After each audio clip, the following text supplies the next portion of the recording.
The massive space station hung in the void like a metal flower, its silver petals stretching for hundreds of kilometers. Ambassador Vexathi stood on the observation deck, watching the newest ships arrive through the quantum tunnel gate. The gate itself was a wonder to behold, a ring of pure energy larger than most moons, crackling with power that bent space itself. This was how it had always been. The Galactic Prosperity Council controlled every gate in known space. No species could travel between stars without their permission. No one could build the gates without the exotic matter that only the Council could produce. For 3,000 years, this system had brought peace and order to the galaxy. "The humans have arrived," announced his aide, a thin creature with 6 arms and crystal skin. "Their delegation is requesting an audience." Vexathi turned from the window. Through his 4 eyes, he could see the primitive human ship docking with the station. It was a crude thing, powered by fusion rockets that took months to travel between planets. The humans had only recently learned to leave their homeworld. They were like children playing with fire. "Send them to Conference Room 7, he said, "the standard integration chamber." He had done this hundreds of times before. A new species would discover space travel. They would send out signals. The Council would respond with an offer of friendship and prosperity. The species would join the galactic community, following the rules that kept everyone safe and happy. The humans would be no different. An hour later, Vexathi entered the conference room. 3 humans sat at the metal table, looking small and fragile in their environment suits. He had studied their files. Dr. Sarah Chen, their lead diplomat.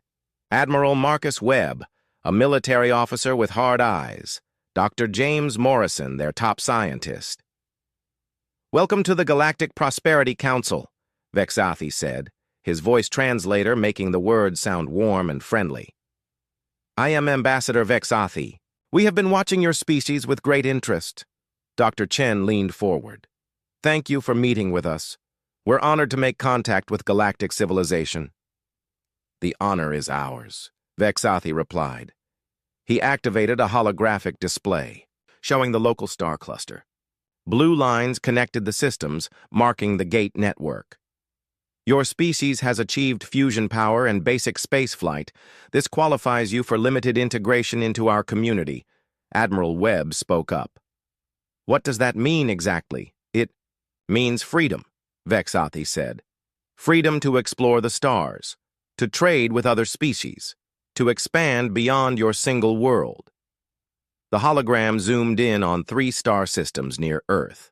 "We can offer you these colony worlds, rich planets with breathable atmospheres. Your people could spread across 3 systems within the next 50 years.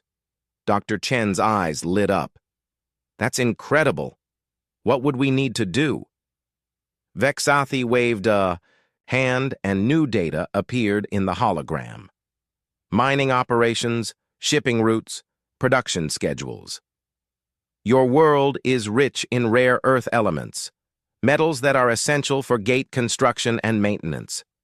We would need 60% of your annual production." 60%? Admiral Webb's voice was sharp. "That seems like a lot." "It is the standard rate for all member species," Vexathi explained patiently. "These materials are vital for maintaining the gate network that benefits everyone. Without the gates, interstellar civilization would collapse." Dr. Morrison had been quiet, studying the technical displays. "How do the gates work exactly?" Vexathi smiled. It was always the scientists who asked the important questions. "They use exotic matter to create tunnels through folded space-time. The technology is quite complex. Only the Council has the knowledge and resources to build them. Could you share that technology with us?" "I'm afraid not," Vexathi said. "The gates require careful coordination. If every species tried to build their own, the results would be catastrophic. Space-time could tear apart. The galaxy could be destroyed." That was not entirely true, but it was what the Council told all new species. The real reason was simpler. If everyone could build gates, the Council would lose its power. The exotic matter was rare, but not impossible to find. The technology was advanced, but not beyond the reach of intelligent species. The Council had simply made sure that no one else ever got the chance to learn it. Admiral Webb was frowning. What other restrictions would there be? Very few, Vexathi assured him. You may not build ships capable of faster-than-light travel. All interstellar transport must use our gates. You may not research space-folding technology or exotic matter production. These are simply safety measures. Safety measures that keep you in control, Webb said quietly. Dr. Chen shot him a warning look. What Admiral Webb means is that we want to understand our place in this arrangement. Your place is as valued partners, Vexathi said. The Council provides stability and order. Individual species provide resources and labor. Everyone benefits, but not everyone benefited equally, and they all knew it. The Council species lived in luxury on garden worlds, their every need provided by the vast network of client races. The clients worked and shipped their resources through the gates, always dependent on Council goodwill for access to the wider galaxy. Dr. Chen looked at her companions. They had discussed this moment for months during their journey to the meeting point. Earth needed resources. The population was growing. Climate change was forcing them to look beyond their home world. They had no choice. We'll need to discuss this with our government, she said. Of course, Vexathi nodded.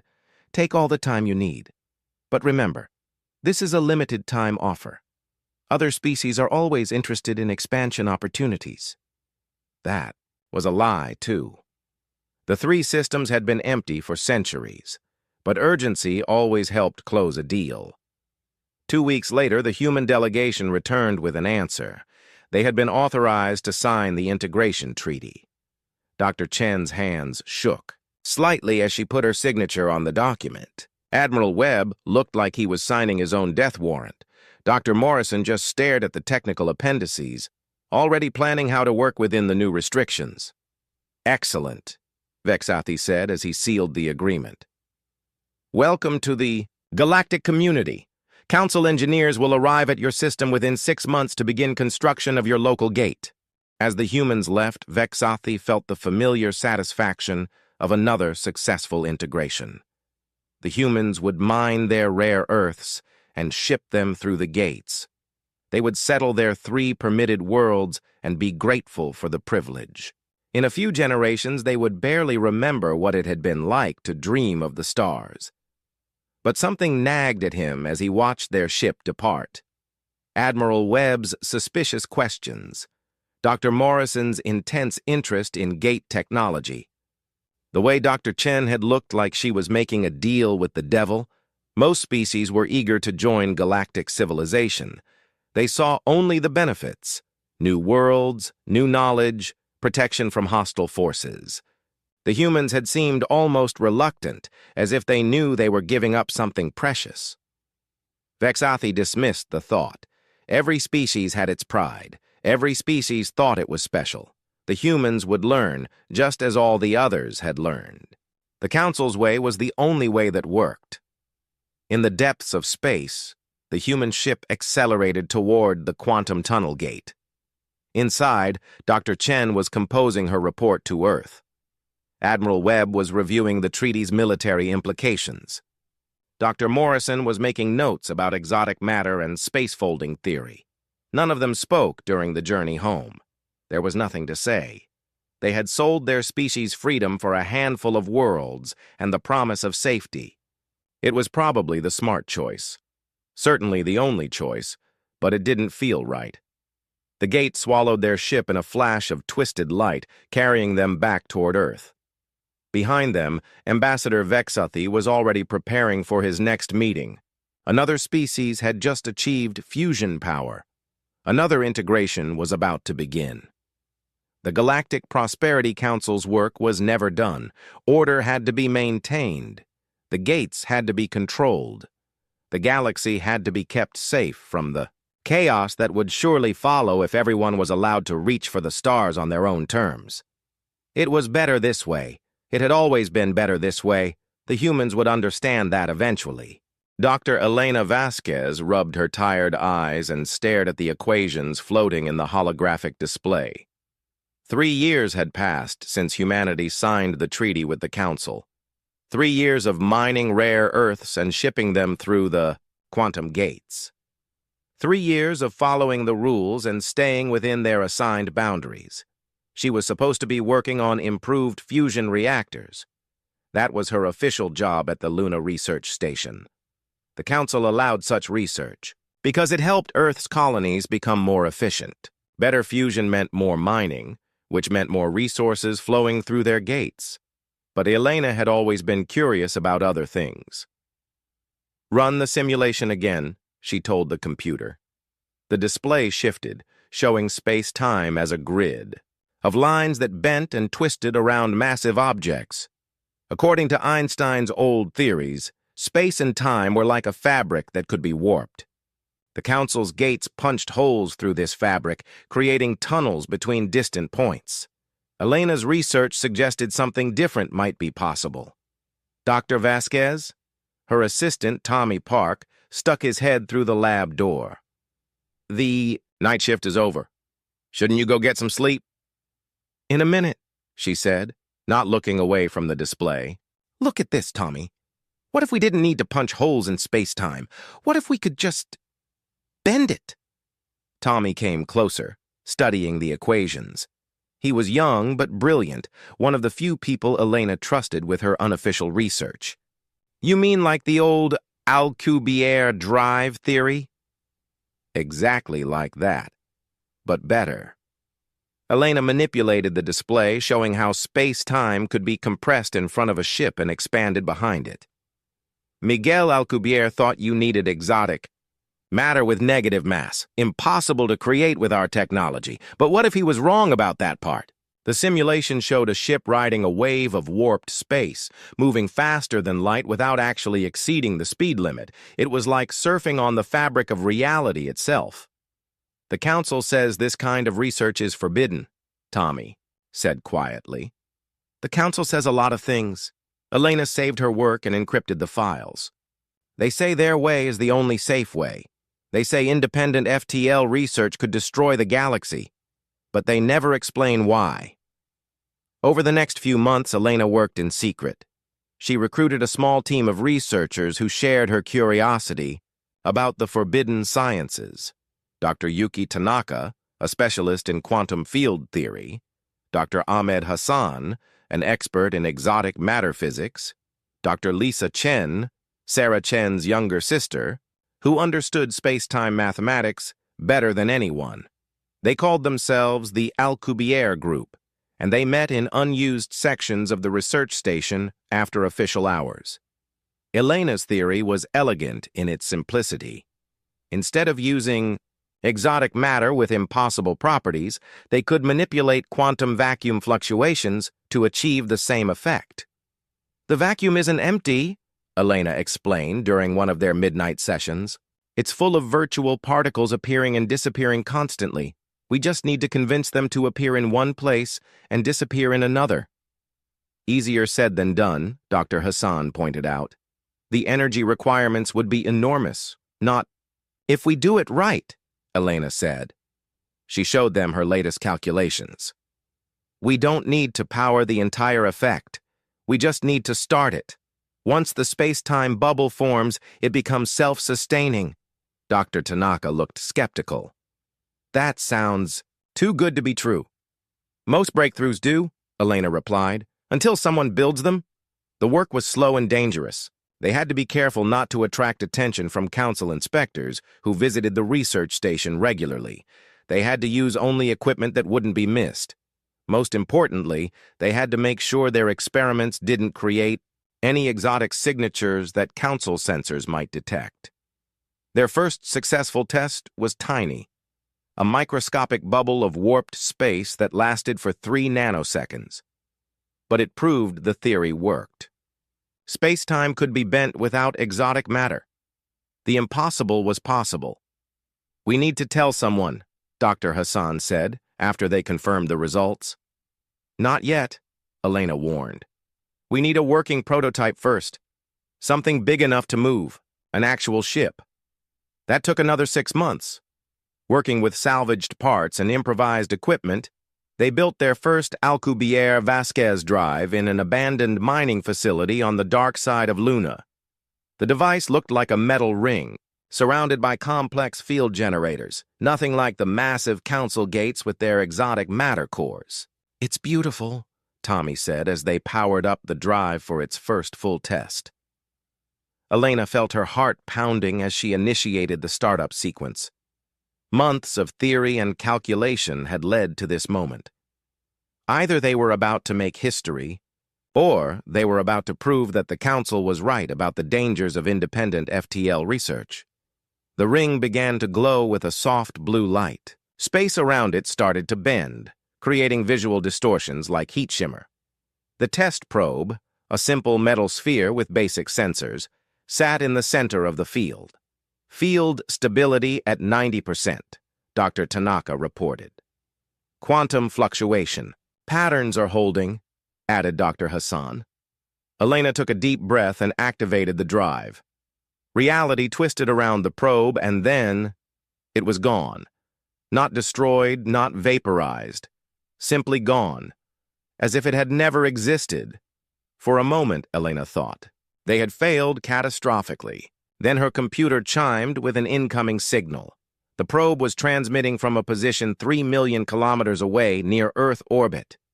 "It worked," Tommy whispered. Holy shit, it actually worked. The probe had traveled 3 million kilometers. In less than a second, riding a bubble of warped space-time. It had achieved faster-than-light travel without using any of the Council's technology or restrictions. "We need to get word to Admiral Webb," Dr. Chen said, "and to my sister." Elena nodded, but her mind was already racing ahead to the implications. If they could move a probe, they could move a ship. If they could move a ship, they could go anywhere in the galaxy without using Council gates. Humanity wouldn't need permission anymore. They could explore the stars on their own terms, but there was another implication, one that made her stomach clench with fear. The Council's entire power structure was based on their monopoly over FTL travel. If that monopoly was broken, if other species could build their own drives. "We have to be very careful about this," she said. "The Council won't react well to losing their control over galactic transport." "What are you thinking?" Dr. Hassan asked. Elena looked at her small team of researchers. They had stumbled onto something that could change the balance of power in the galaxy. They could free humanity from Council restrictions. They could give other species the same freedom, or they could start a war that would tear the galaxy apart.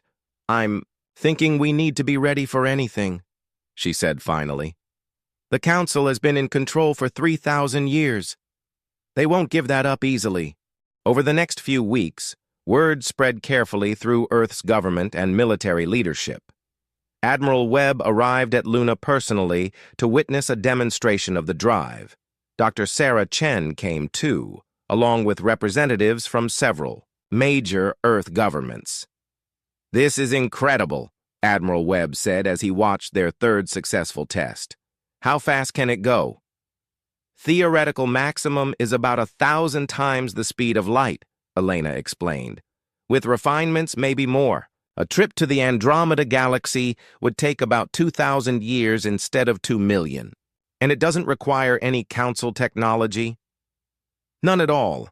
Everything we need can be produced with Earth's industrial capacity." Admiral Webb exchanged glances with Dr. Chen. They were both thinking the same thing. This changed everything. Humanity no longer needed to depend on Council gates for interstellar travel. They could explore the galaxy freely, settle new worlds without permission, trade with other species on equal terms. But they also understood what Elena had realized weeks earlier. The Council would see this as an existential threat. They would do everything in their power to stop it. "How long would it take to build a fleet of ships with these drives?" Webb asked. "With full industrial support? Maybe 2 years for a dozen ships, 5 years for 100. "Do it," Dr. Chen said, "but quietly. The Council can't know what we're doing until we're ready." Elena nodded, but she knew it would be almost impossible to hide a project this large. The Council had spies and sensors everywhere. Eventually, they would notice that Earth was building ships with unusual power signatures and no apparent FTL drives. When that happened, humanity would need to be ready to defend itself.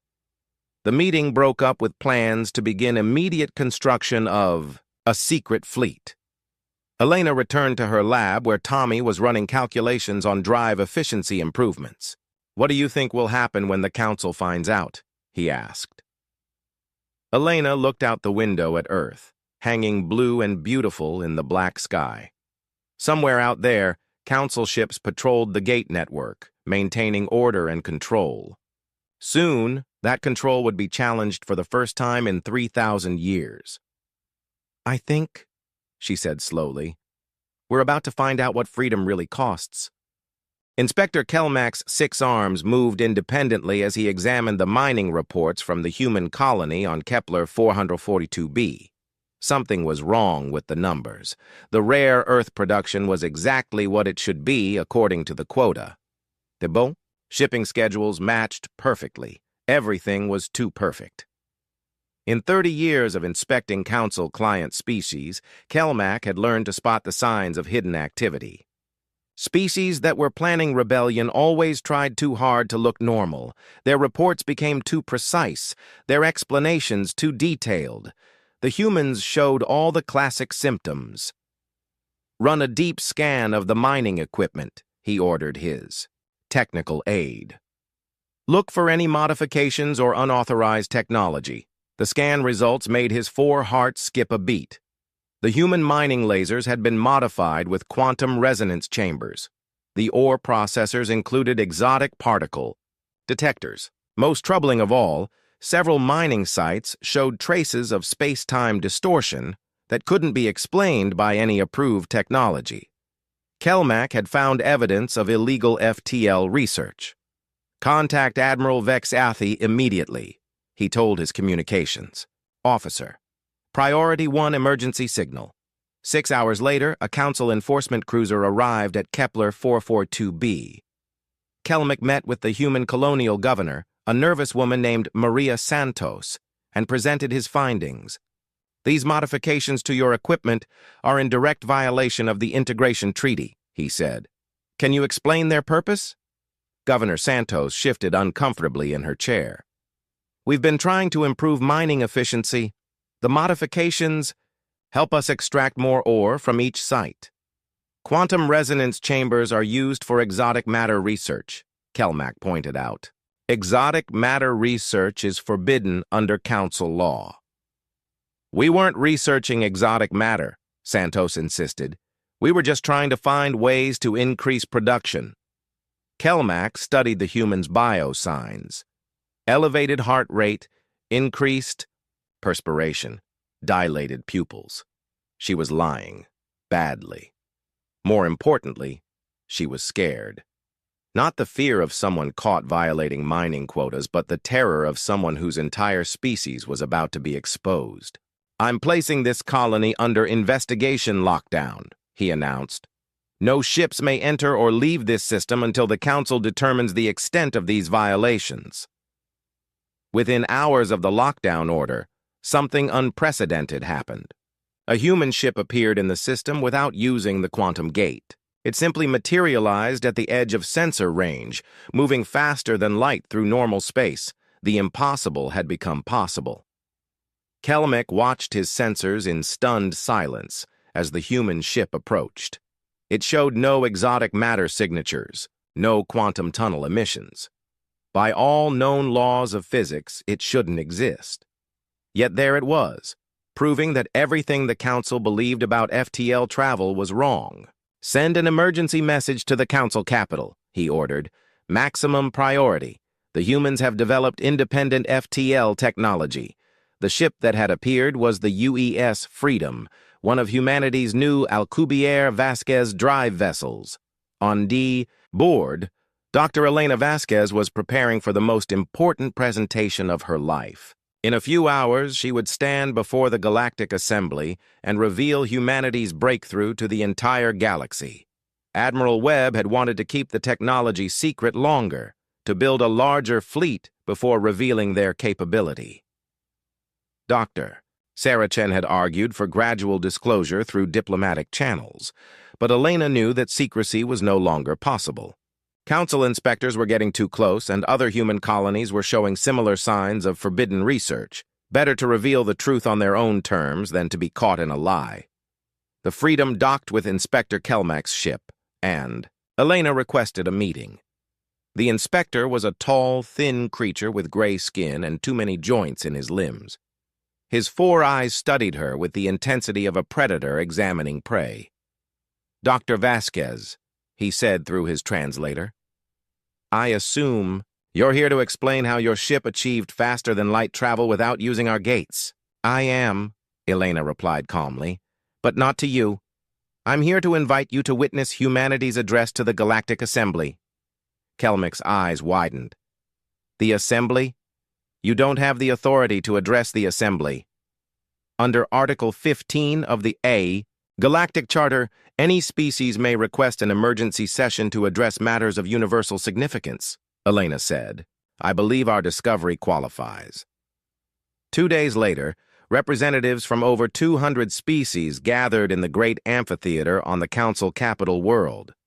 The chamber was a massive dome of crystal and metal, with seats arranged in concentric circles around a central speaking platform. Elena stood at that platform, looking up at thousands of alien faces staring down at her.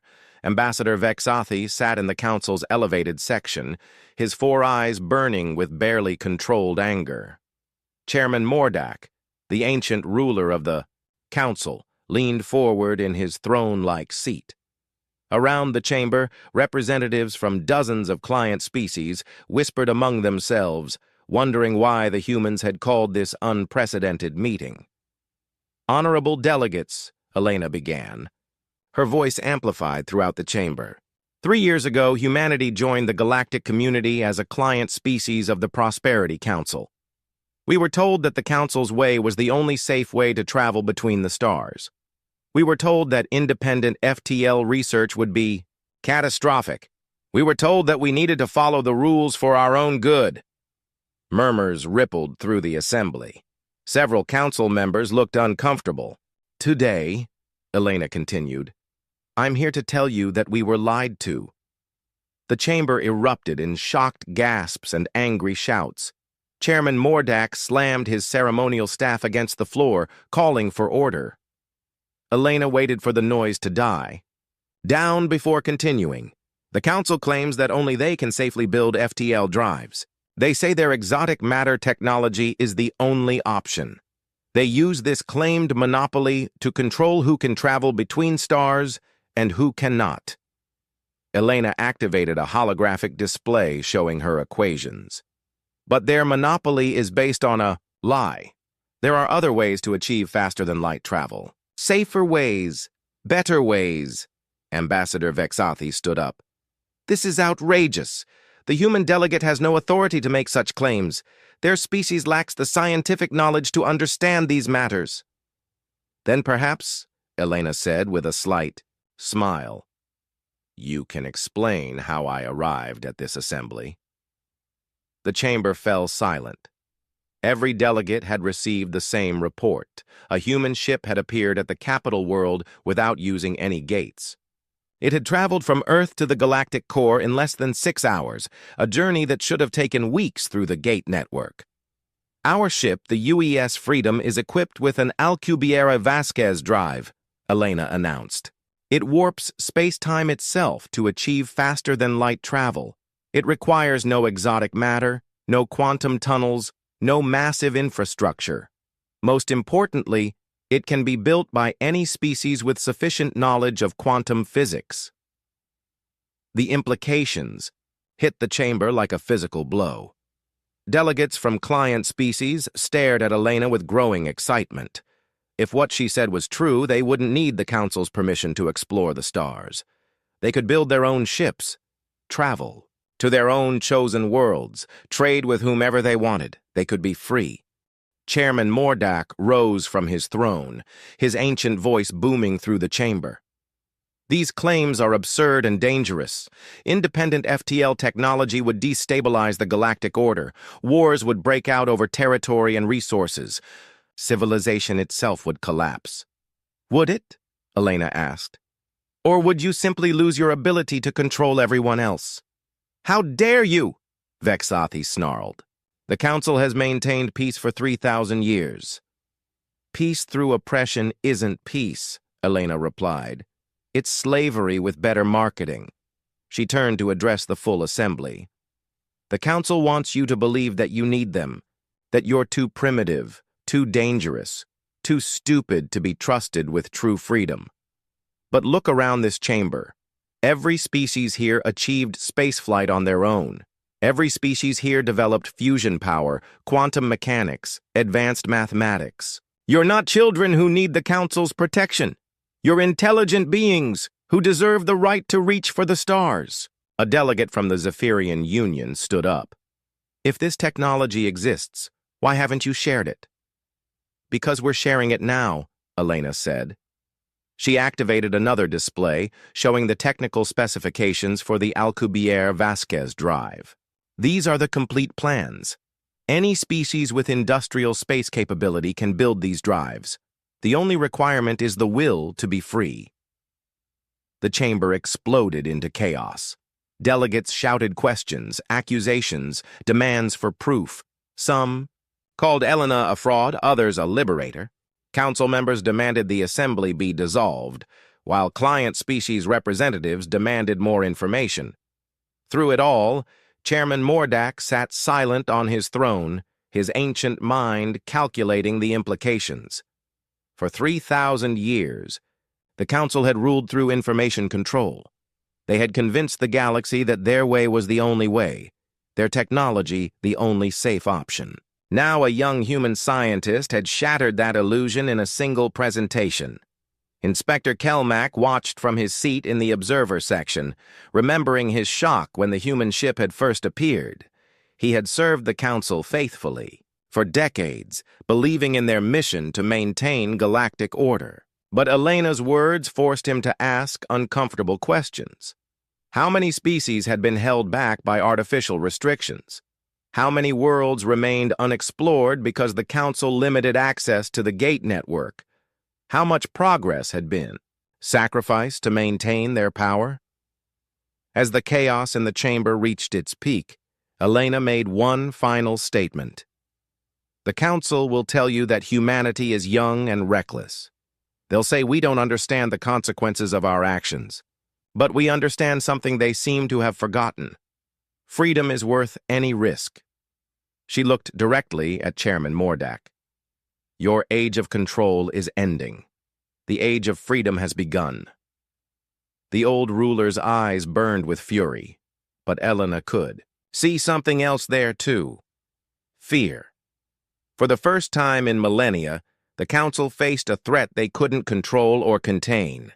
As Elena left the speaking platform, representatives from dozens of species crowded around her, asking for copies of the drive specifications, offering alliances, promising support against Council retaliation.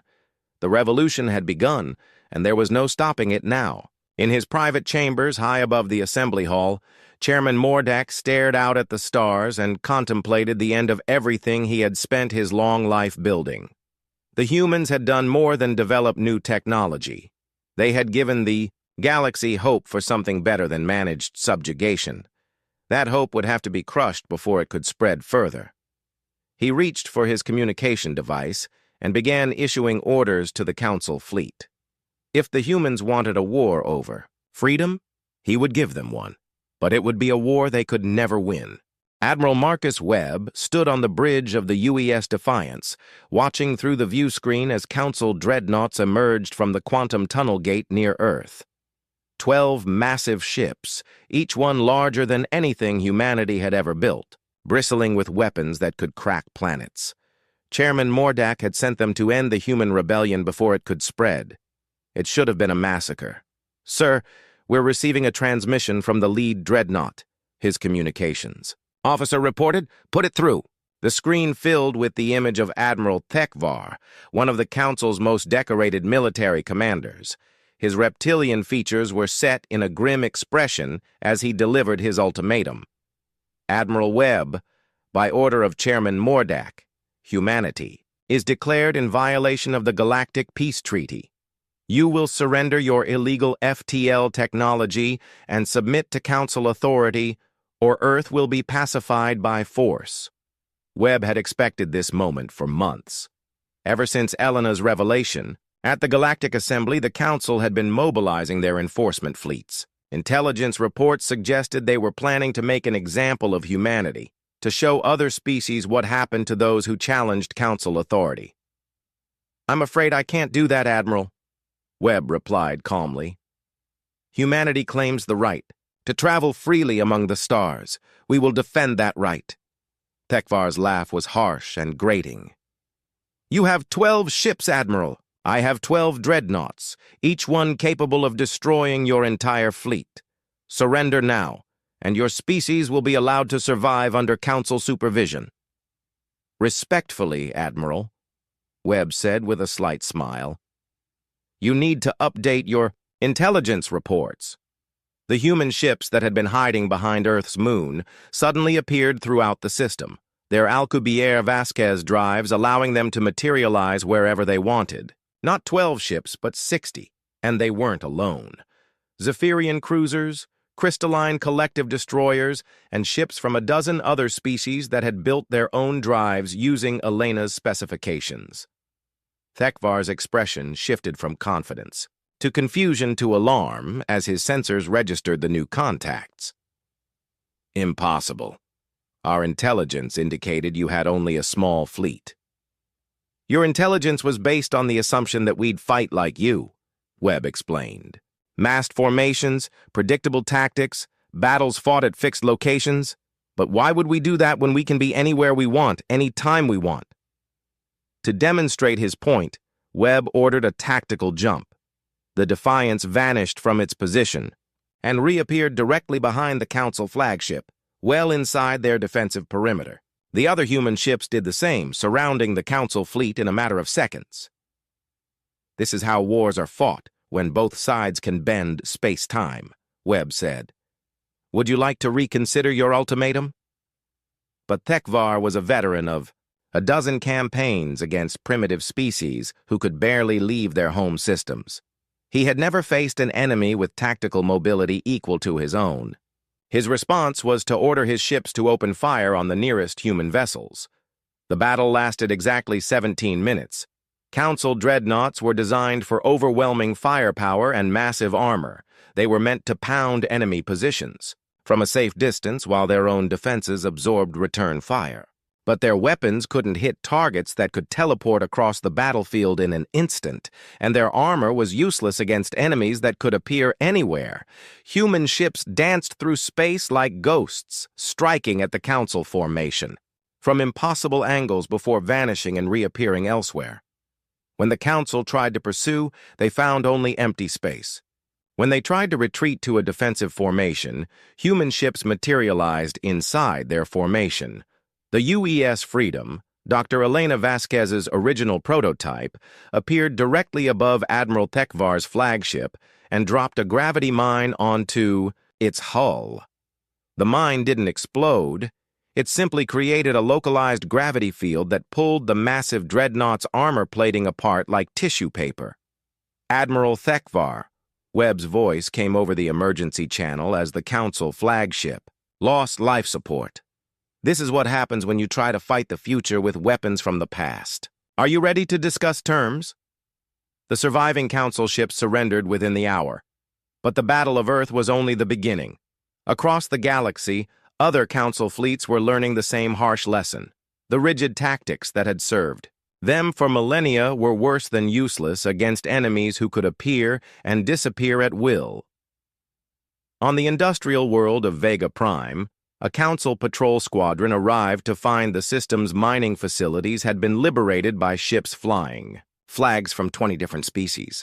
When they tried to retake the facilities, human and Zephyrian ships appeared from nowhere, disabled their weapons, and offered them a choice: surrender or be destroyed. Most chose surrender. In the Rigel sector, a council enforcement fleet cornered what they thought was a small rebel convoy. The convoy turned out to be bait.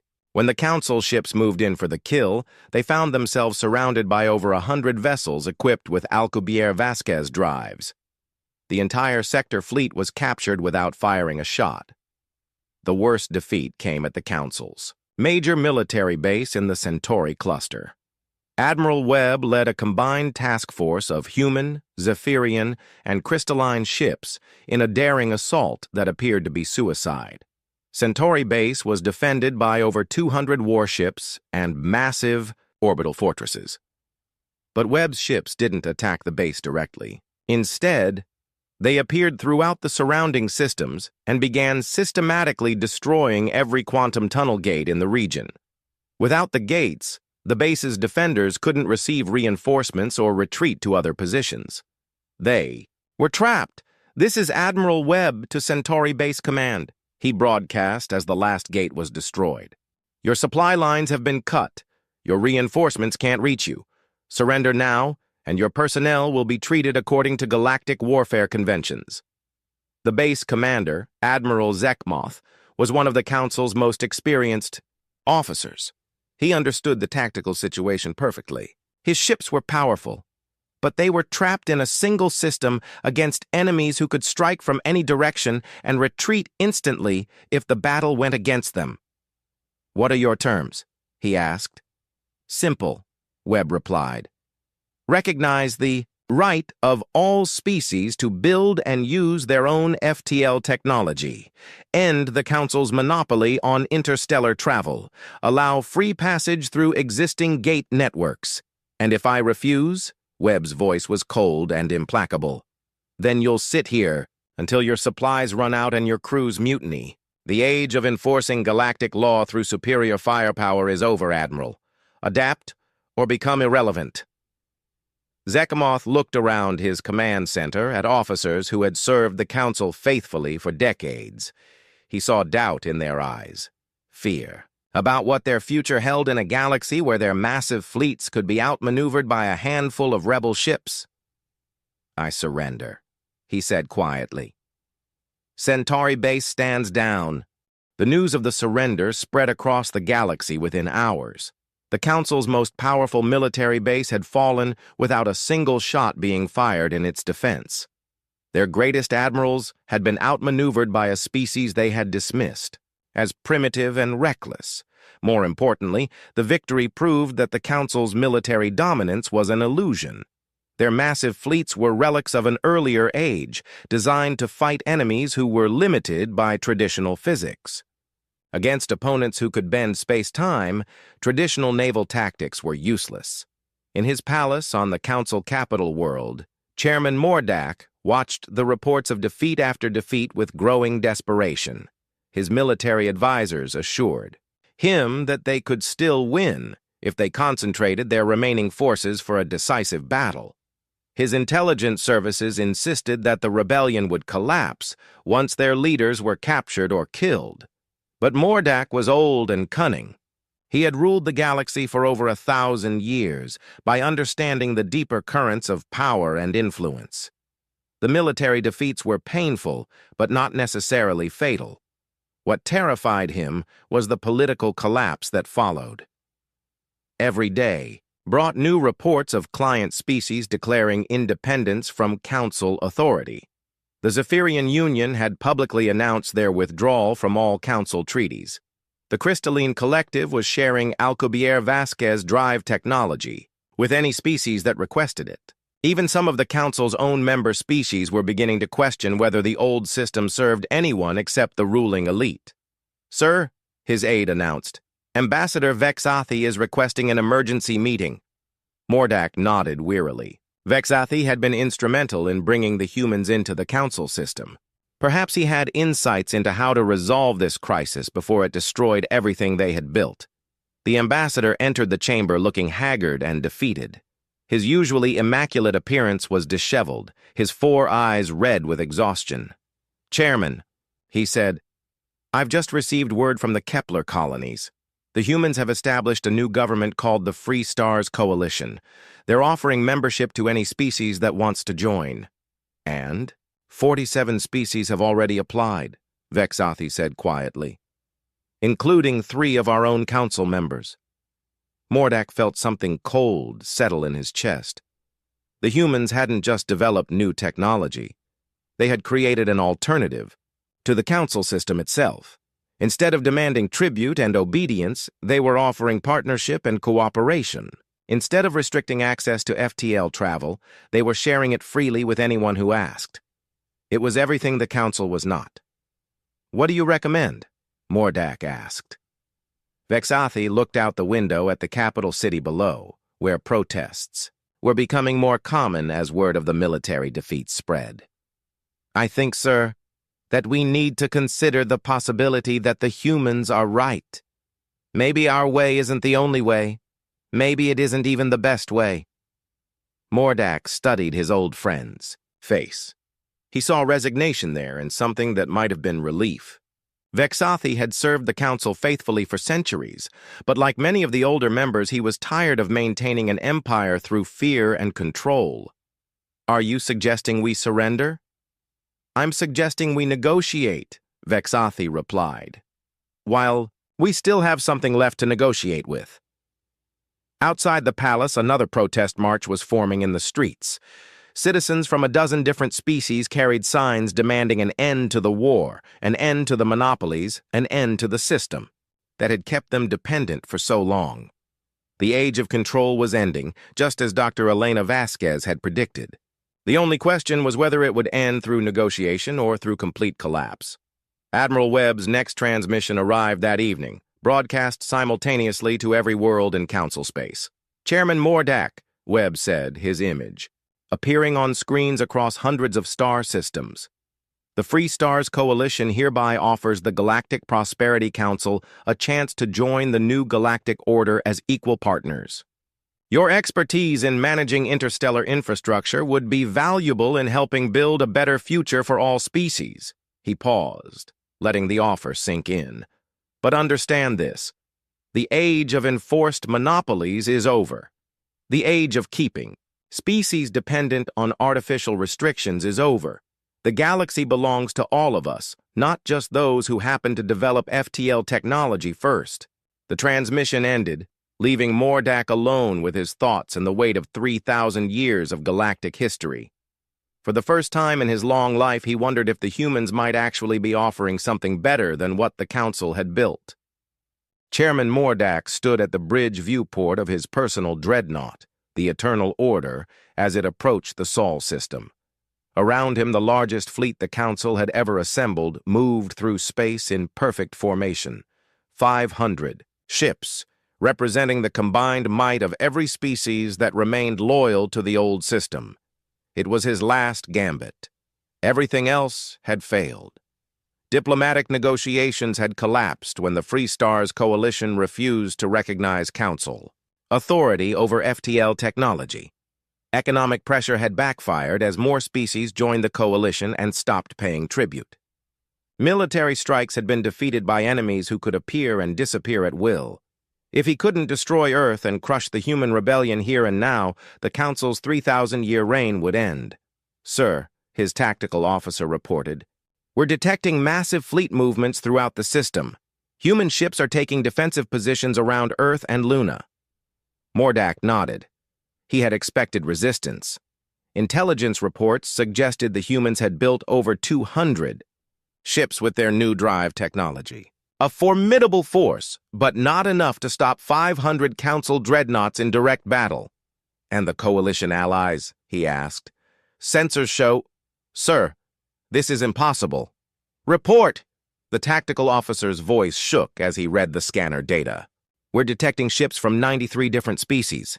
Zephyrian battlecruisers, crystalline destroyers, aquatic collective carriers, even some ships I don't recognize. Total count is approaching 800 vessels." Mordak felt his blood turn cold. 800 ships, all equipped with Alcubierre Vasquez drives, all representing species that had thrown off council control. The humans hadn't just started a rebellion, they had created a new galactic civilization. "Sir, the communications," officer announced. We're receiving a transmission from the Coalition flagship. Put it through. The screen filled with the image of Admiral Marcus Webb standing on the bridge of his command ship. Behind him, Mordak could see officers from dozens of different species working together as if they had served together for years. "Chairman Mordak," Webb said calmly, "welcome to Sol System. I assume you're here to discuss terms for ending this conflict." "I'm here to end your rebellion," Mordak replied. "Surrender now, and I might allow your species to survive under council." Supervision. Webb's smile was grim. "I'm afraid that's not going to happen, but I appreciate the opportunity to show you something." The tactical display lit up as new contacts appeared throughout the system. Not just the 800 ships his sensors had already detected, but thousands more. Ships from every corner of the galaxy, representing over 200 species. Some were barely larger than shuttles. Others were massive colony vessels. All of them bore the insignia of the Free Stars Coalition. "This isn't just a fleet," Webb explained. "It's an evacuation. Every ship you see carries refugees from Council oppression. Species that were forbidden to explore space on their own terms. Colonies that were taxed into poverty to feed your gate network. People who were told they weren't advanced enough to be trusted with freedom." Mordak stared at the display in growing horror. There were more Coalition ships in the Sol system than the Council had built in the last century. More importantly, they represented a level of cooperation between species that his empire had never achieved. "They're here because Earth has become something the Council never was," Webb continued. "A place where different species can work together as equals, where technology is shared freely instead of hoarded by the powerful, where exploration and discovery are encouraged instead of restricted." "This is chaos," Mordak protested. "Without central control, there will be wars, conflicts, disasters." "Maybe," Webb admitted. "Freedom is messy and dangerous, but it's better than the alternative. It's better than a galaxy ruled by fear and artificial scarcity." As if to emphasize his point, the Coalition fleet began to move, but instead of forming traditional battle lines, the ships scattered throughout the system in seemingly random patterns. Some appeared behind the Council formation. Others materialized at the edge of the system and began moving inward at impossible speeds. Within minutes, every Council ship was surrounded. "This is your last chance," Webb announced. "Order your fleet to stand down, and we'll escort you safely out of the system. Continue this attack, and we'll do what we have to do to protect the people who have come here seeking freedom." Mordak looked around his bridge at officers who had served the Council faithfully for decades. He saw doubt in their eyes, uncertainty, about whether they were fighting for justice or just trying to preserve their own power. But he was too old and too proud to back down now. "All ships," he commanded, "open fire. Target the human flagship." The battle that followed lasted less than 10 minutes. The Council fleet's weapons were powerful, but they couldn't hit enemies that moved like ghosts through space. Coalition ships appeared inside their formations, disabled their weapons with surgical precision, then vanished before return fire could be targeted. The Eternal Order itself came under attack from 5 directions simultaneously. Human ships materialized above and below the massive dreadnought, while Zephyrian cruisers struck from port and starboard. A crystalline destroyer simply appeared in front of the bridge and fired a single, perfectly aimed shot that disabled the ship's main reactor. As emergency lighting flickered across his bridge, Mordak finally understood what he was really fighting. This wasn't a military rebellion or a political revolution. It was evolution. The galaxy was moving beyond the need for centralized control, beyond the artificial limitations that the Council had imposed. The humans had given every species the tools to shape their own destiny. "Sir," his communications officer said quietly, "the rest of the fleet is requesting permission to surrender." Mordak closed his 4 eyes and felt the weight of 3,000 years pressing down on him. Everything he had worked for, everything his predecessors had built, was crumbling around him. The age of the Council was ending. "Signal the fleet," he said finally. "All ships stand down." The surrender was broadcast throughout the galaxy within hours. The Council's final fleet, the last remnant of their military power, had been defeated without destroying a single enemy ship. More humiliating still, many of the Council ships' crews had defected to the Coalition during the battle, unable to continue fighting for a system they no longer believed in. In the weeks that followed, the old galactic order collapsed completely. Species after species declared independence from Council authority and joined the Free Stars Coalition. The Great Quantum Tunnel Gates, symbols of Council power for millennia, were gradually shut down and dismantled. Dr. Elena Vasquez stood in the observation lounge of the Coalition's new headquarters, a space station built in the asteroid belt, between Mars and Jupiter. Through the viewport, she could see ships from hundreds of different worlds docked at the station's many bays, scientists sharing research, diplomats negotiating trade agreements, explorers planning expeditions to distant galaxies.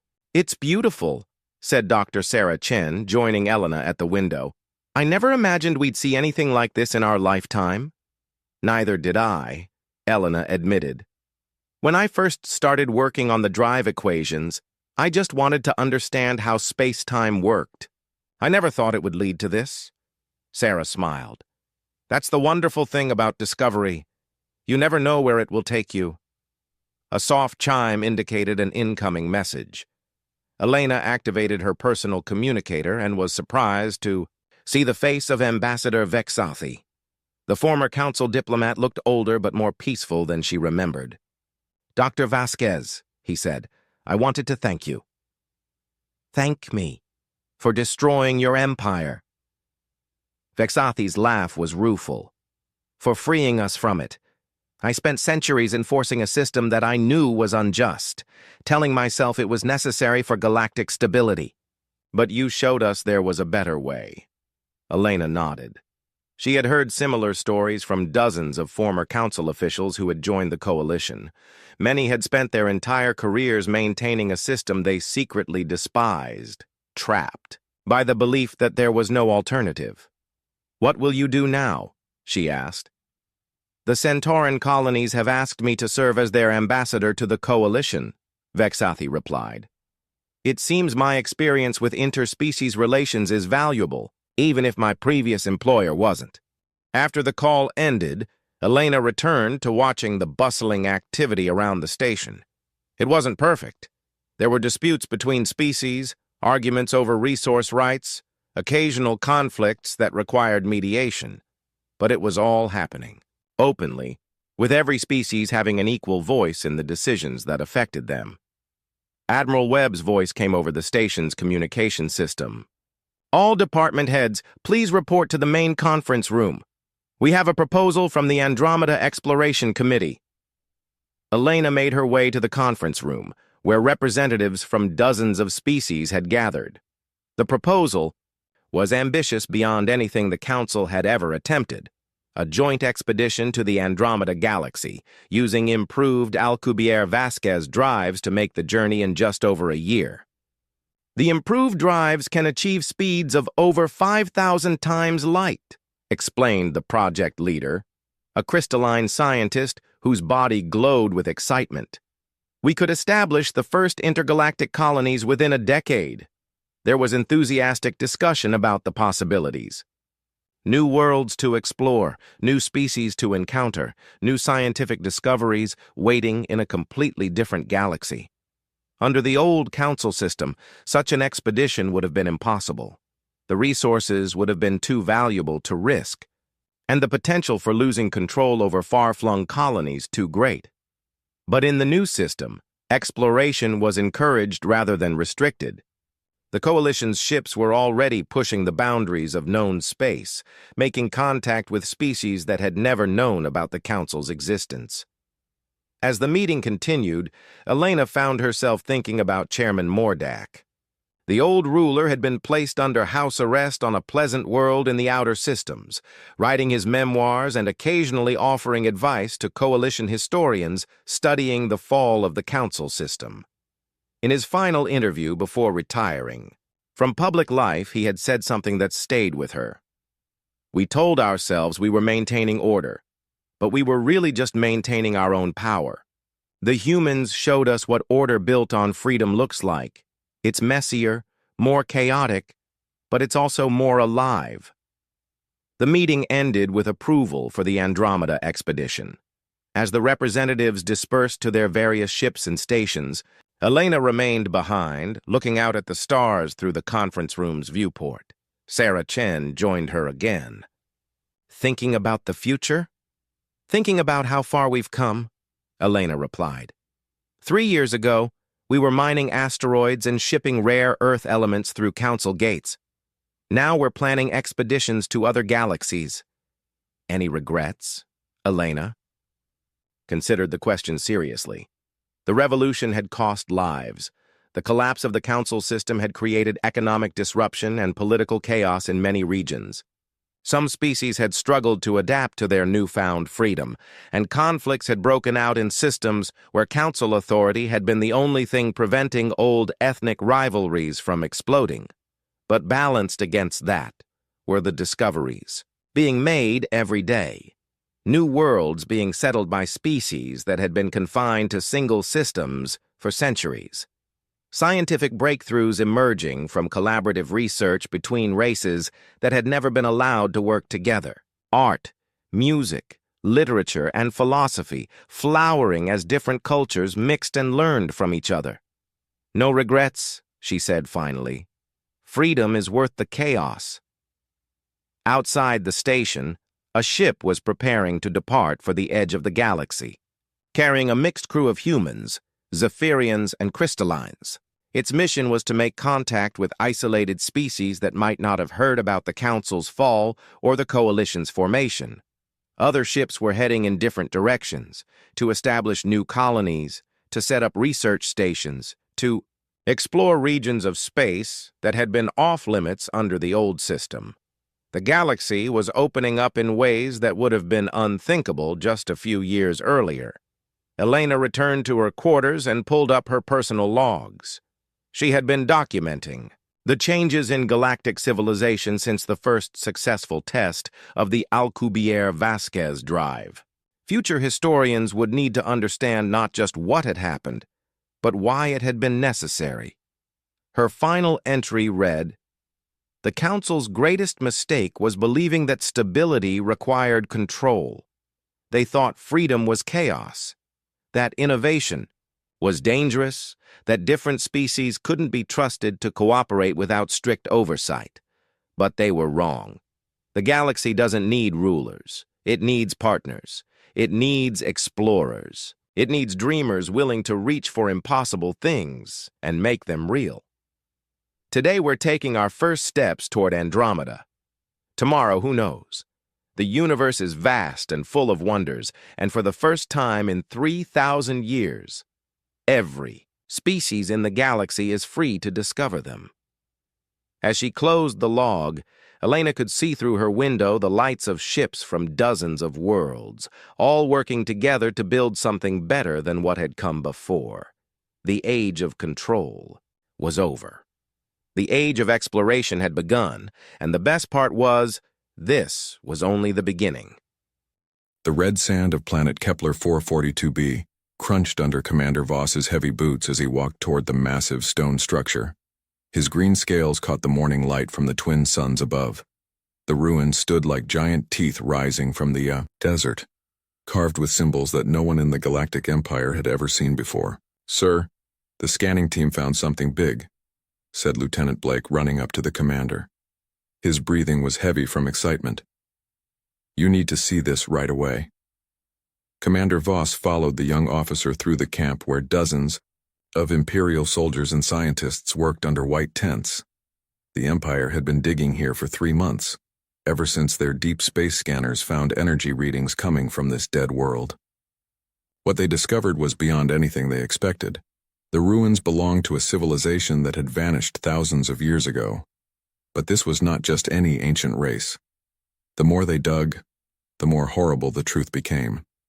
Dr. Reed, the Team's main scientist stood next to a large hole in the ground. His face was pale as he looked at Commander Voss. "Commander, we found the entertainment chambers," he said quietly. "And it's worse than we thought." Commander Voss climbed down into the underground room. The walls were covered with pictures carved in stone. At first they looked like normal art from any dead civilization, but as his eyes got used to the dim light, he saw what they really showed. Creatures that looked almost like humans were fighting for their lives in large arenas. Other beings, tall and thin with long arms, watched from seats high above. The tall beings wore rich clothes and seemed to enjoy the suffering below. In picture after picture, the human-like creatures died in terrible ways while crowds cheered. "These tall ones," Commander Voss said, pointing at the stone carvings. "They were the rulers here?" "We think so," Dr. Reed replied. "We're calling them the architects. They built all this, but look at these other beings." He pointed to the smaller figures in the pictures.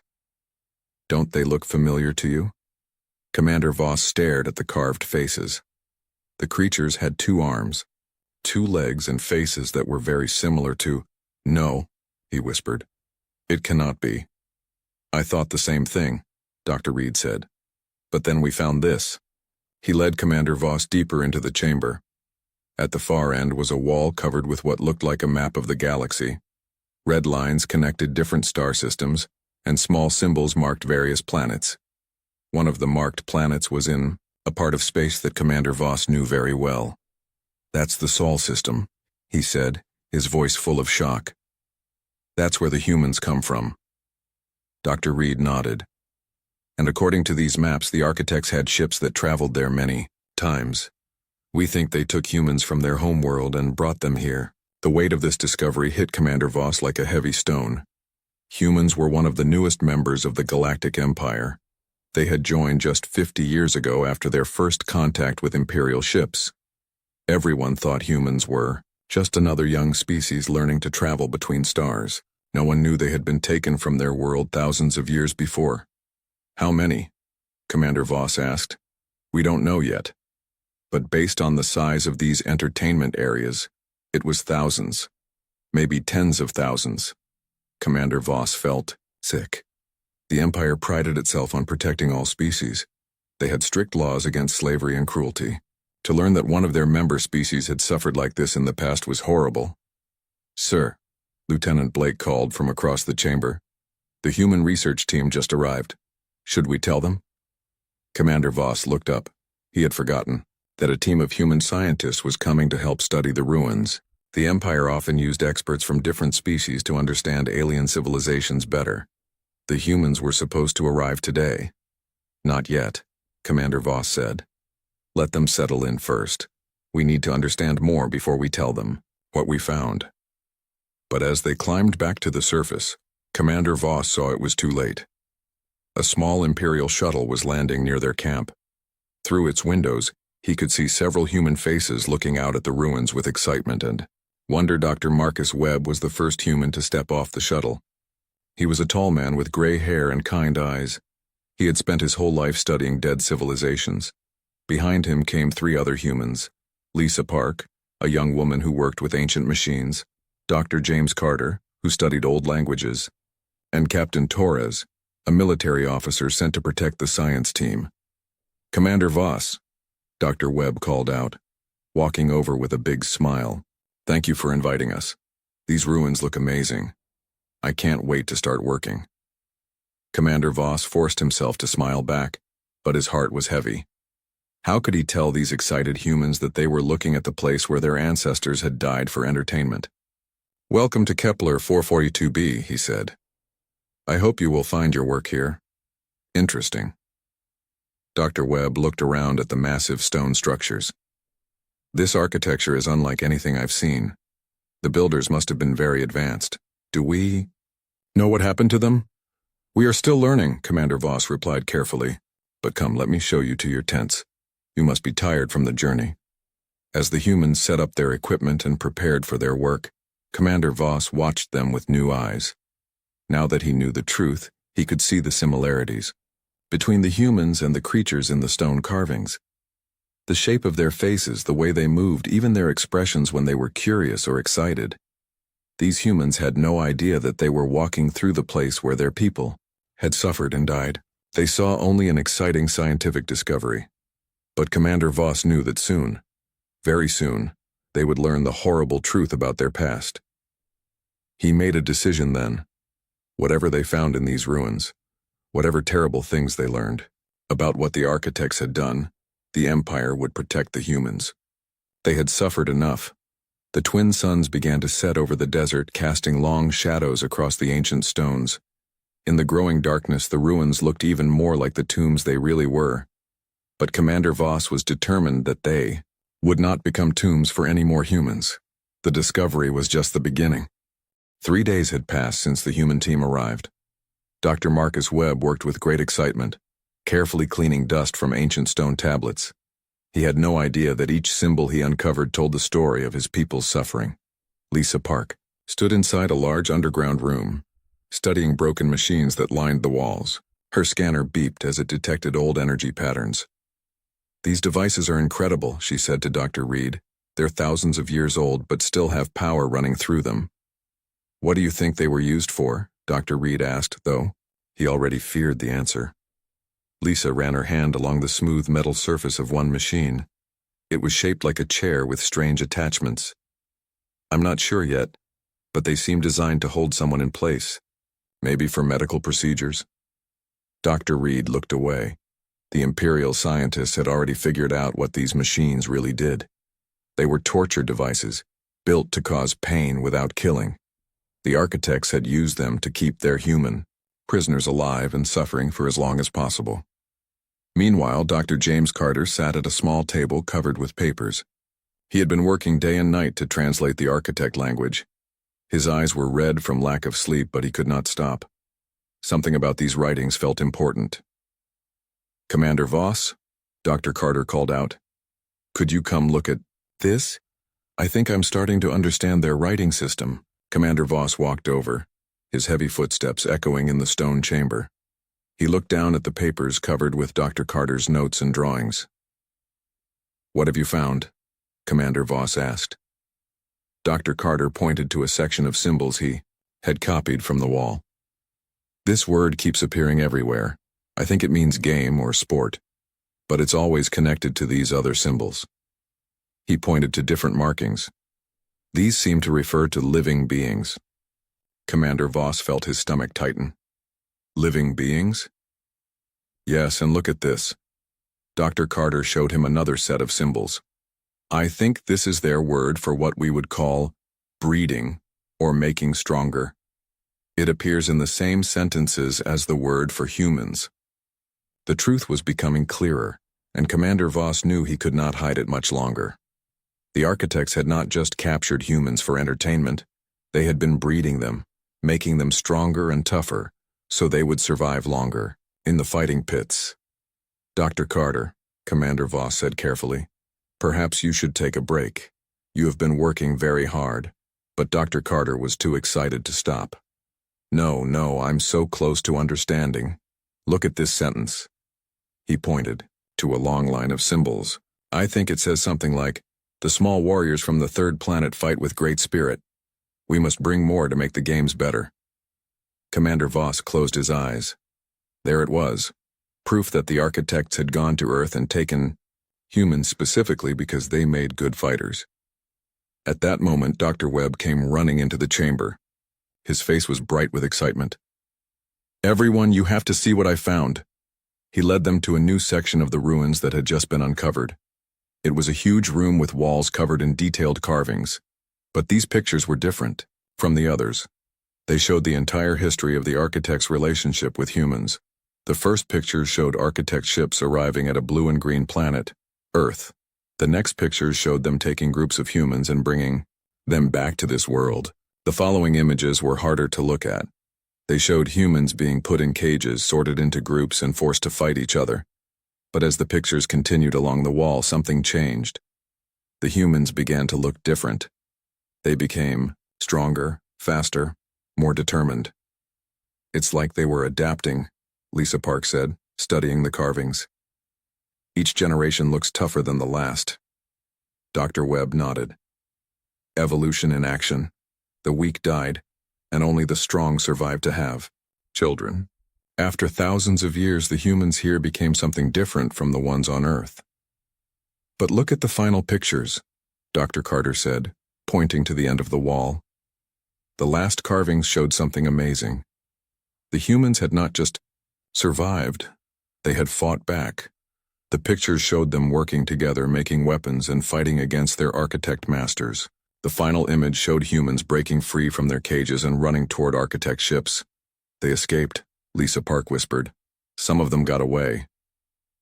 Commander Voss stared at the carvings. When? Dr. Carter checked his translation notes. According to the dates in these writings, it was about 15,000 years ago. 15,000 years, Dr. Webb repeated. That would be just before humans started developing civilization on Earth. What if... He stopped talking as a terrible thought came to him. What if what? Commander Voss asked. Dr. Webb looked around at his fellow humans. What if the humans who escaped came back to Earth? What if they brought back everything they had learned here? The strength, the fighting skills, the knowledge. The room became very quiet. Everyone was thinking the same thing. The humans of Earth had always wondered why their species was so good at surviving dangerous situations. They could adapt to almost any environment. They never gave up, even when things seemed hopeless. They worked together when facing threats. All of these traits would have been exactly what humans needed to survive in the architect fighting pits. You're saying, Lisa Park said slowly, that modern humans are descended from the ones who escaped from here? It would explain a lot, Dr. Webb replied. Our species has always been unusually tough and adaptable compared to other intelligent races. Commander Voss watched the humans as they realized the truth about their past. He expected them to be angry or sad. Instead, they seemed proud. Our ancestors didn't just survive, Dr. Carter said, looking at the final carving again.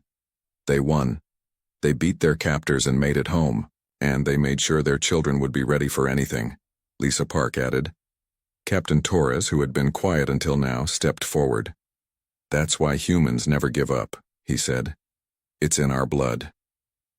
Commander Voss felt something he had not expected. Respect. These humans were not broken by learning about their terrible past. They were made stronger by it. But as he looked at the happy faces of the human team, Commander Voss knew that other species in the Empire might not see it the same way. They might fear humans even more now that they knew humans had been bred for fighting. The revelation was complete, but the real test was just beginning.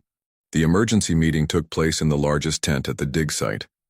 Commander Voss sat at a metal table, staring at the holographic display that showed messages from across the Empire. Each message brought worse news than the last. Admiral Kane's face appeared on the screen, his blue skin darker than usual with worry. Commander, the situation is getting out of hand. 3 different species have already demanded that we quarantine all human worlds. What? Commander Voss stood up so fast, his chair fell backward. On what grounds? Fear, Admiral Kane replied simply. The news about the architect discovery has spread.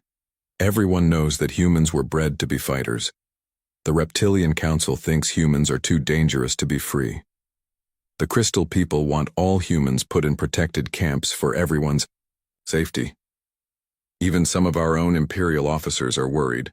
Commander Voss felt anger building in his chest. These humans are not weapons. They are people. They have families, dreams, and hopes just like everyone else. I know that, Admiral Kane said. But try telling that to a galaxy full of scared aliens. The Tall Greys just sent a message saying that humans should be studied, not treated as equals. They think humans might lose control and become violent. The screen changed to show another face. General Hayes, the highest-ranking human in the Imperial military. His expression was grim. Commander Voss, I'm getting reports from human colonies across the Empire. Some places are already seeing protests. On New Terra, a group of reptilians tried to force human families out of their homes. On Beta Station, human workers are being fired from their jobs. Commander Voss pounded his fist on the table. This is madness. These humans have done nothing wrong. That's not how the other species see it, General Hayes replied. They look at humans and don't see people anymore. They see living weapons that were designed by the architects. Dr. Elena Ross, the head Imperial scientist, joined the conversation. Her voice was calm but worried. I've been studying the genetic data we found in the ruins. The truth is even more complex than we first thought. What do you mean, Commander? Voss asked. The architects didn't just breed humans to be stronger, Dr. Ross explained. They designed them to never give up, to always find a way to survive and to work together when facing impossible odds. Every human alive today carries these traits in their DNA. Admiral Kane leaned forward. Are you saying the other species are right to be afraid? No, Dr. Ross said firmly.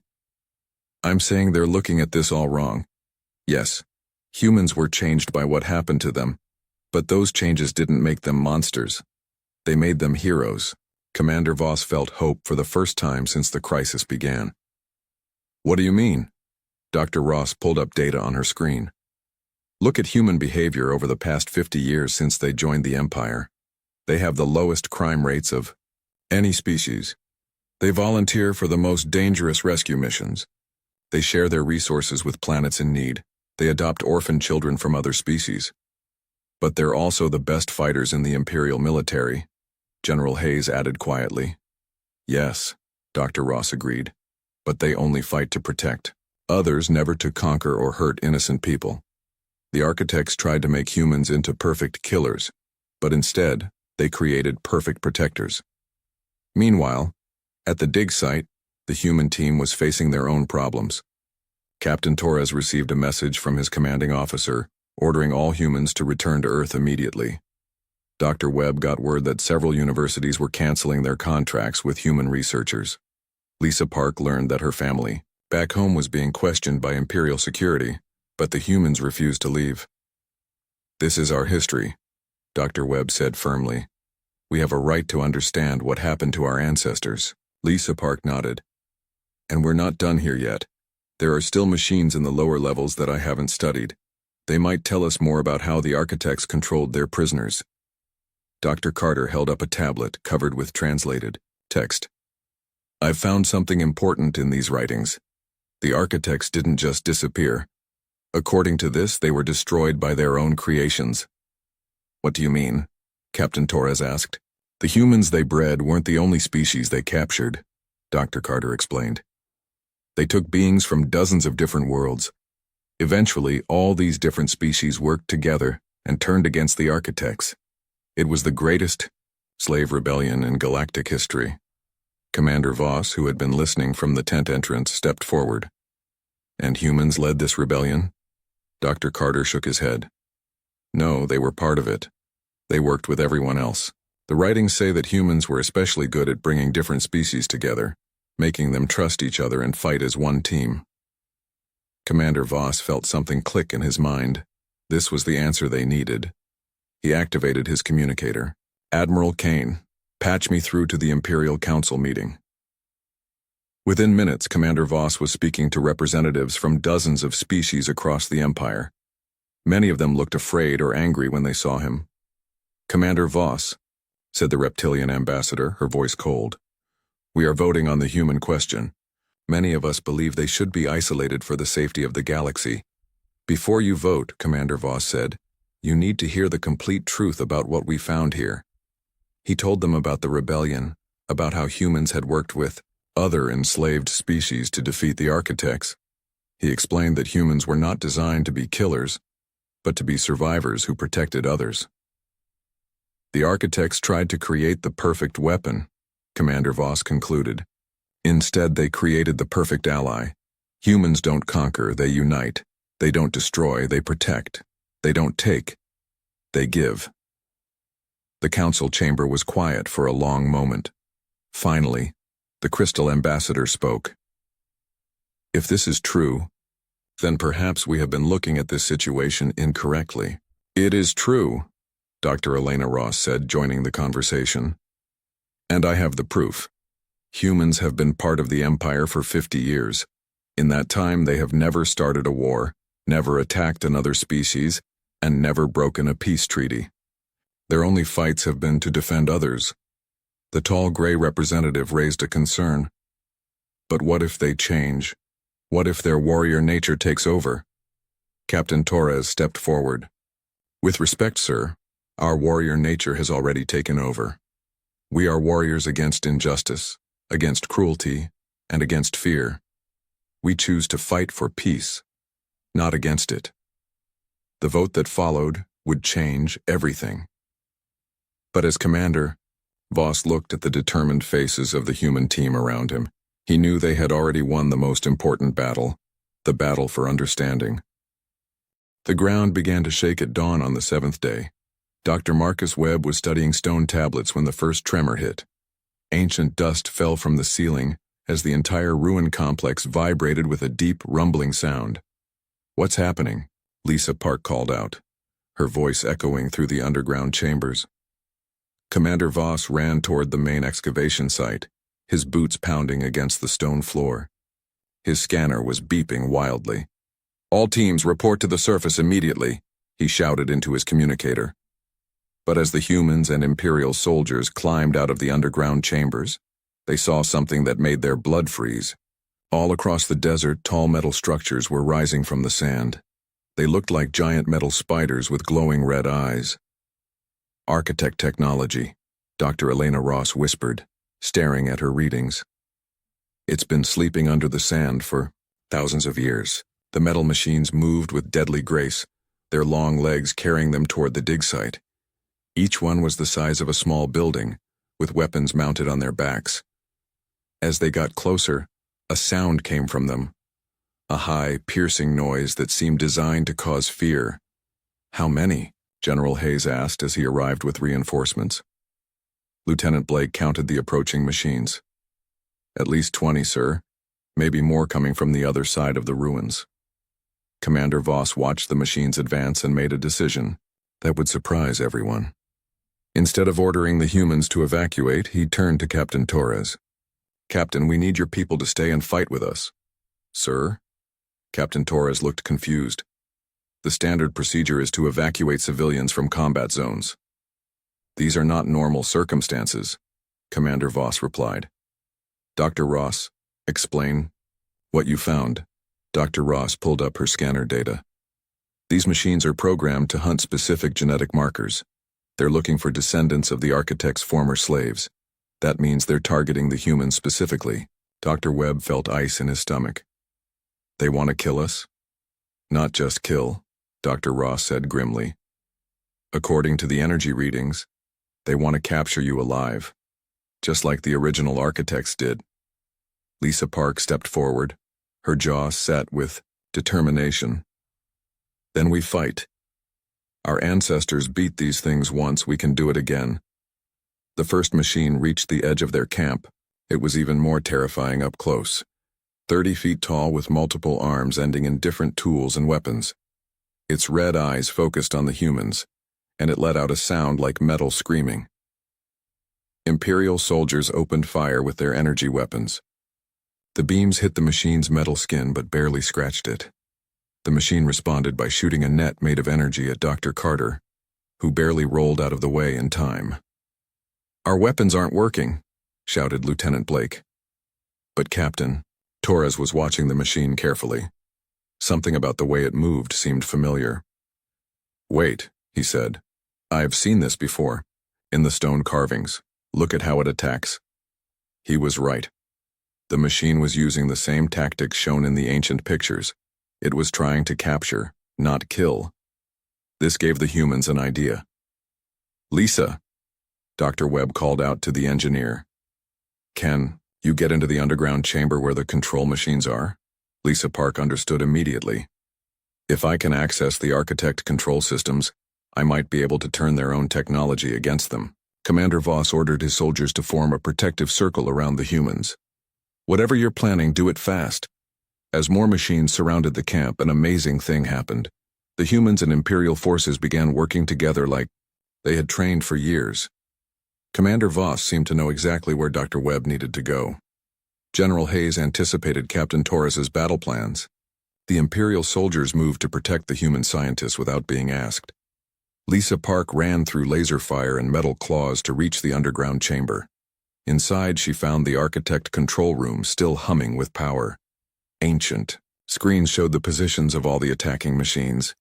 "I'm in," she called through her communicator. "But everything is in the architect language." "I'm coming down," Dr. Carter replied, sliding down a rope into the chamber while explosions echoed above them. Together, they worked frantically to understand the control systems. Dr. Carter translated, while Lisa Park tried to operate the alien technology. Meanwhile, on the surface, something extraordinary was happening. The humans were not just surviving the attack, they were leading the defense. Captain Torres moved like he had been born to fight these machines, dodging their attacks and finding their weak spots. Dr. Webb used his knowledge of architect tactics to predict where the machines would strike next.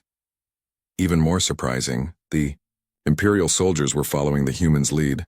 Commander Voss found himself taking orders from Captain Torres, and it felt completely natural. "There!" Dr. Webb pointed to a joint in one machine's leg. "That's where their power flows." We saw it in the stone pictures. Imperial weapons focused on the weak spot, and the machine stumbled. For the first time, they had hurt one of the attackers. Underground, Lisa Park's hands flew over the alien controls. "I think I've got it," she shouted. "There's a shutdown command, but it needs genetic authorization." "What kind?" Dr. Carter asked. "It needs DNA from the original slaves," Lisa Park replied. "It needs human DNA." Dr. Carter pressed his hand against the scanner. Nothing happened. He tried again. Still nothing. "Wait," Lisa Park said, studying the readout. "It's not looking for any human DNA. It's looking for specific genetic markers, the same ones the machines upstairs are hunting." She pressed her own hand to the scanner. This time, lights began flashing across the control room. Above ground, the attacking machines suddenly stopped moving. Their red eyes flickered and went dark. One by one, they collapsed into the sand with loud crashes that shook the entire desert. The sudden silence was almost as shocking as the battle had been. Commander Voss looked around at the humans and Imperial soldiers standing together among the destroyed machines. Everyone was covered in dust and breathing hard, but they were alive. "How did you know?" he asked Captain Torres. "How did you know exactly how to fight them?" Captain Torres looked at the fallen machines, then at his fellow humans. "I don't know," he said honestly. "It just felt familiar. Like we'd done this before." Dr. Webb nodded slowly. "Maybe we have. Maybe that knowledge has been passed down in our genes, just like everything else." As they stood among the wreckage of the ancient war machines, Commander Voss realized something important had just happened. This had not been just a battle. It had been a test, and humans in the Empire had passed it together. The real test was over, but the results would change everything. 1 month after the battle, the Imperial Council chamber on the capital world was filled with representatives from every species in the galaxy. Today was the day that would decide humanity's future forever. Ambassador Wright sat at the human delegation table, wearing the formal blue uniform of Earth's diplomatic service. Beside him sat Captain Torres, Dr. Webb, Lisa Park, and Dr. Carter, the heroes from the dig site who had become symbols of human courage across the Empire. Commander Voss stood at the center of the great chamber, addressing the thousands of beings who had come to witness this historic moment. His voice carried clearly through the vast space. "Fellow citizens of the Empire," he began, "we gather today not to judge humanity, but to celebrate them. What we discovered in the ruins of Kepler 442b has changed our understanding of what it means to be strong." The reptilian ambassador, who had once called for human quarantine, now spoke in support. "The battle footage from the dig site has been seen across the Empire. We watched humans fight not for conquest but for survival. We watched them lead our soldiers not to victory over others, but to victory over ancient evil." Admiral Kane's hologram appeared above the chamber. "The Empire's military analysis is complete. In the past month, human colonies have reported 0 increases in violence or crime. Instead, we have seen humans organizing disaster relief efforts, volunteering for dangerous rescue missions, and teaching other species their survival techniques. Dr. Elena Ross stepped forward with a data pad in her hands. The genetic analysis is also complete. We now understand the final truth about human DNA. The chamber became completely quiet. Everyone wanted to hear this last piece of the puzzle. The architects did change humanity, Dr. Ross continued. But they failed in their goal. They tried to breed perfect fighters, but they accidentally created something far more powerful: perfect protectors. She activated a holographic display that showed the human genetic code. Every human carries 3 specific traits that were enhanced over thousands of years of breeding. First, they never abandon their allies. Second, they adapt to any situation to survive. Third, they unite different groups against common threats. The Crystal Ambassador spoke up. But are these traits not dangerous? Could they not be used for war? Captain Torres stood up to answer.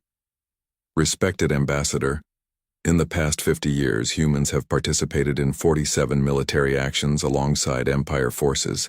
In every single case, we were defending someone else's home, rescuing trapped civilians, or stopping disasters.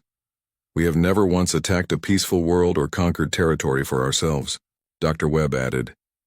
Our ancestors left us a message in the final chamber we discovered. Dr. Carter translated it yesterday. Dr. Carter unfolded a piece of paper and read aloud. To our children who will come after us. We suffered so that you would never have to. We were made strong so that you could protect the weak. We endured so that you would know the value of freedom. Do not use this strength to rule others. Use it to serve them. The words echoed through the chamber like a prayer. From tall gray representative, who had been one of humanity's strongest opponents, slowly stood up. I have seen the footage of humans sharing their food with hungry reptilian children on New Terra. I have read reports of human doctors working for free in Crystal People hospitals. I have watched human engineers rebuilding destroyed cities on worlds they had never visited before. He paused, looking directly at the human delegation. I was wrong to fear you. The galaxy should not fear humanity. The galaxy should learn from humanity. Emperor Zalin, the ancient ruler of the Empire, had been silent throughout the entire debate.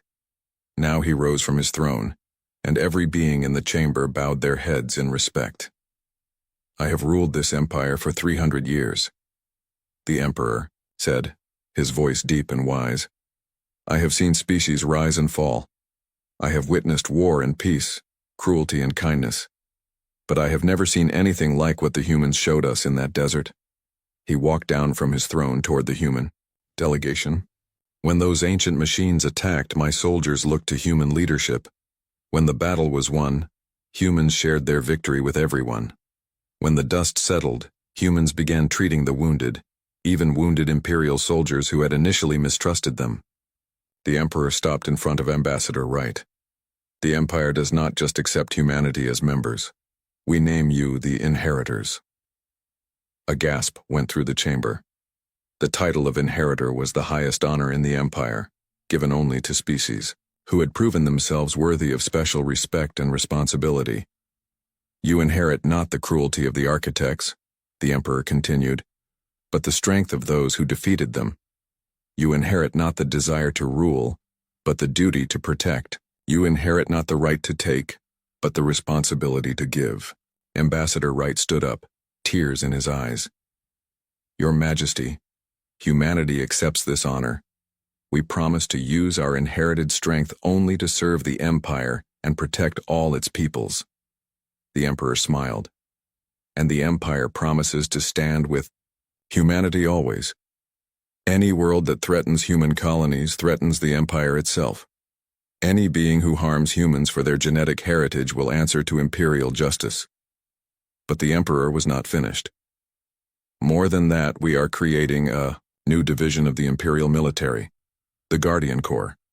It will be led by humans but open to all species. Their mission will be to protect the weak, rescue the endangered, and unite different peoples against common threats. Captain Torres stepped forward. Your Majesty, humans volunteer to serve in this Guardian Corps with pride. And we will serve alongside them, Commander Voss added, speaking for the Imperial military. As the ceremony continued, Lisa Park whispered to Dr. Webb, "Do you think our ancestors could have imagined this? That their suffering would lead to us becoming the protectors of an entire galaxy?" Dr. Webb smiled. "I think they knew exactly what they were doing. They planted seeds of strength in their children, knowing that someday those seeds would grow into something beautiful." The final vote was unanimous. Every species in the Empire voted to not just accept humans, but to place them in positions of honor and responsibility. As the Great Chamber emptied and the delegations returned to their home worlds, the ruins on Kepler 442b were transformed into something new. The ancient fighting pits became a memorial garden. The torture chambers became libraries where young beings could learn about the importance of freedom. The architect control rooms became classrooms where humans taught other species about courage and cooperation. A simple stone marker was placed at the entrance to the memorial. It bore a message in every language of the Empire. Here suffered the ancestors of humanity. Here they learned that strength comes not from causing pain, but from enduring it. Here they discovered that true victory comes not from defeating enemies, but from protecting friends. Here they planted the seeds that grew into guardians of the galaxy. The Empire had found something more valuable than another member species. They had found their protectors, their unifiers, their guardians, and humanity had found their true calling, not as weapons forged by ancient cruelty, but as shields raised in defense of all life. The lost civilization was gone, but its greatest creation lived on, not in machines of war, but in hearts dedicated to peace.